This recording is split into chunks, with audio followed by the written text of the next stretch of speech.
Showing Up, written by Khatzumoto, posted sometime prior to August of 2007. Okay, everyone knows that quote by Woody Allen or whoever about showing up. You know, 70% of winning is showing up. Well, Woody Allen, that daughter-dating scoundrel, lied to you. The truth is that 70% of winning is showing up is a bunch of bull. Because, in fact, 100% of winning is showing up. I mean it, that's all you have to do. Show up, be there, and it will take care of itself. Have you ever noticed that people at the top of their respective fields are often the most prolific? Do you think this is an accident? Chief, this is not a coincidence. Sure, there are exceptions, but take Tezuka Osamu, one of the most prolific manga creators in history. Ask yourself, was he prolific because he was good, or was he good because he was prolific? I say the latter. Shakespeare wrote quite a bit of nos, too. Michael Jordan and Larry Bird practiced like absolute fiends. We shouldn't insult them by attributing their skill to race, height. MJ was below NBA average, by the way. Or even talent, until we've spent at least as much productive court time as them. Let me put it this way. Assuming you are able-bodied, if you worked as hard as an NBA player for as long as an NBA player on basketball, you would be an NBA player, but only if you worked as hard. That Pavlina chap has like a cajillion articles on his blog. He didn't make it off one post.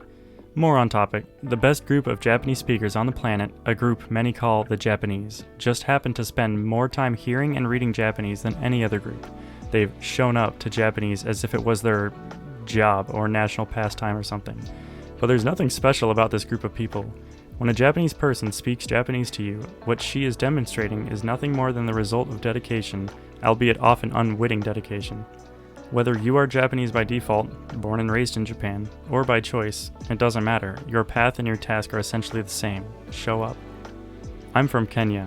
Sure, we have a snow-capped mountain, but we don't have real snow or ice or anything. Yet I learned to ice skate last year. Do I have some talent for ice skating? No. But I read up on Wayne Gretzky and how he had ice skated every day, 4 to 5 hours a day, how his dad made him a home rink and everything. Apparently, he even had his skates on while eating dinner. He'd wolf down that Canadian food, winky face. They fed him, and then he'd go back outside. He skated for hours every day, and went pro at about 17. I'm not an ice hockey expert, but it seems quite clear to me that Gretzky made himself a great hockey player purely through ice time. That man showed up on ice for more hours than any of his peers.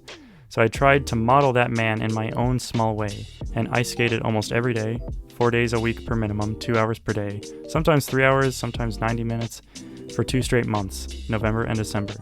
Now I can ice skate. It wasn't magic. The combination of being on the ice all the time and the people who saw me on the ice all the time and decided to give me some pointers, and this burning desire to not be outskated by 6-year-olds, freaking toddlers giving me lip and having the skill to get away with it.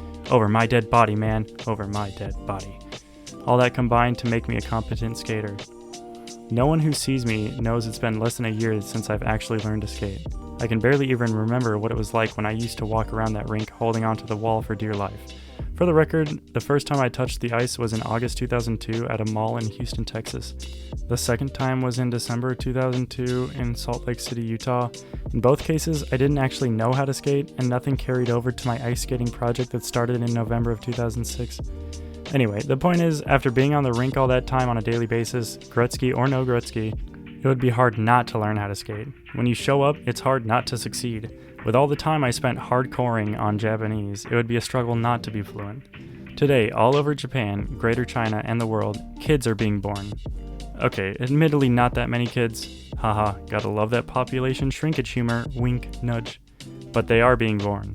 Those kids are going to know Japanese, Mandarin, or Cantonese, but not because of parenting or genetics or such, but because they're going to show up. They're going to be surrounded by Japanese or Chinese 24/7, 365.242198878. Are you going to let them beat you? Babies? Freaking babies? Beat you? Are you going to take that? You, a human being with a marvelous working brain capable of learning whatever is given to it, and you're going to let babbling, drooling halfwits, sorry babies, don't take it personally, beat you?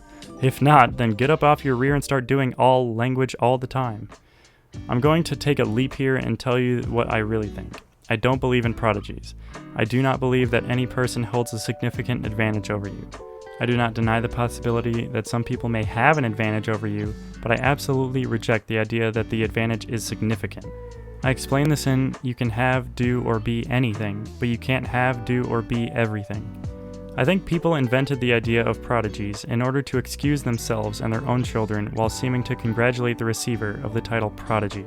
It's much easier on everyone's egos to say, I or my child cannot do thing T like person P because person P has some semi-magical genetic superpower M, than to say, I or my child cannot yet do T like P because I have not yet worked as hard W as P. It is much easier to attribute the difference to M rather than to W.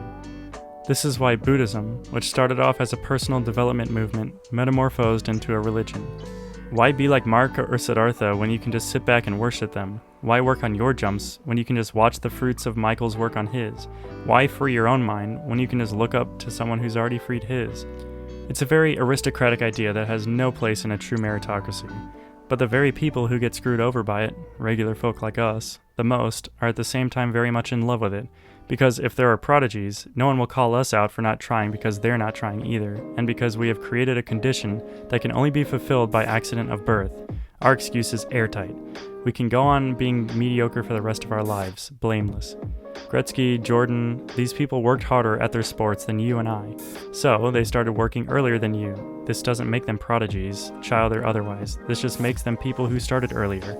And not even that early. Jordan famously got cut from his high school basketball team.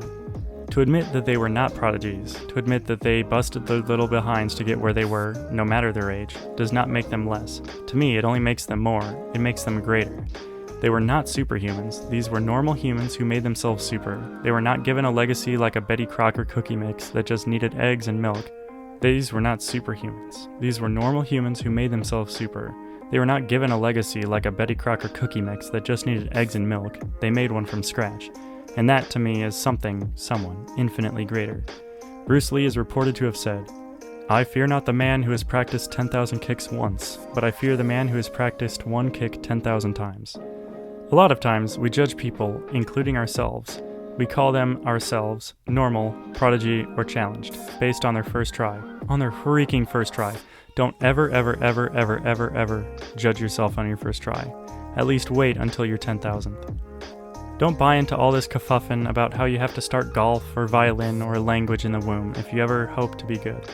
The only real reasons that there aren't many late bloomers are money and flexibility. Money to buy equipment and time to practice.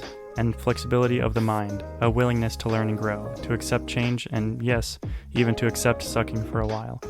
Adults have this competence fetish. They cling desperately to their dignity like a little boy to a security blanket. They want to be good at everything they do, and they think everyone expects them to be good at anything they do if they are going to do it at all.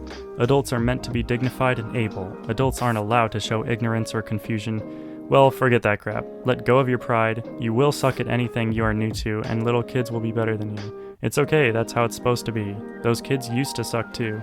Sucking is always the first step on the path to greatness. It's not a question of how many times the Earth has made a full rotation around the sun since you were born.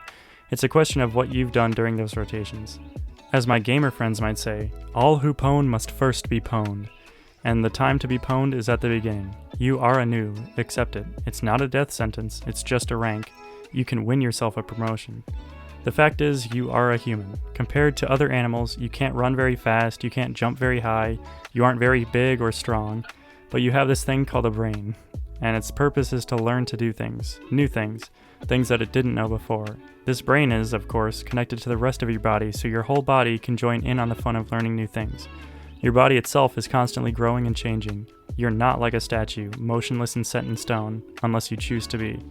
You're not too old, it's not too late. Who even gave you the right to decide what time is right? I never got that memo. Who died and made you the god of when is it no longer the right time to do something? Are you going to let your life be ruled by stupid old wives' tales and stale folk wisdom? Are you going to fit yourself to bad research results? Are you going to be guided by how things are usually done? Are you going to be a little worker ant and live inside that cruddy little box of mediocrity that the world would draw for you if you would let it? Are you going to just read history, or are you going to make it? Are you going to spend your whole life Monday morning quarterbacking yourself, talking about what you would do if you were younger? Are you going to live out your own little Greek tragedy, fulfilling everyone else's lowest expectations of you? I think you know the answers to those questions, so stop whining and start doing. Whatever it is, do it, and keep doing it. As long as you keep moving, you're always getting closer to your destination. Napoleon Hill said it best, "Do not wait. The time will never be just right. Start where you stand and work with whatever tools you may have at your command, and better tools will be found as you go along.